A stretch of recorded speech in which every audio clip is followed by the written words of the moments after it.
हजरत उमर के ज़माने में ना एक नौजवान था, नेक था, मस्जिद जाया करता था रात को। तो मस्जिद जा रहा था तो रास्ते में एक औरत ने दावत गुनाह दी। इब्ने असाकर ने इसको लिखा है। तो नौजवान था, ख्वाहिशात थी, कुछ तबीयत माइल हो गई। अभी उधर जा ही रहा था कि किसी ने आयत पढ़ दी, वाली मन खाफ मकाम रब्बी जन्नतान, जो रब के सामने खड़े होने से डरेगा अल्लाह 2 जन्नतें देगा। वाकई डर गया वो, वाकई डर गया। इतना डरा कि बेहोश होके गिर पड़ा।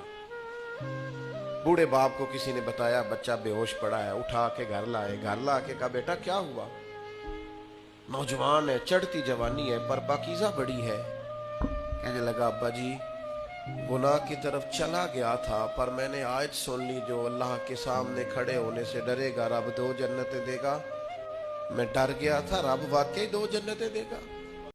बाप रो पड़े, अब्बा जी की आंखों में आंसू आए और कहा पुत्र अल्लाह बड़ा मेहरबान है, उसके वादे सच्चे हैं, वाकई 2 जन्नतें देगा।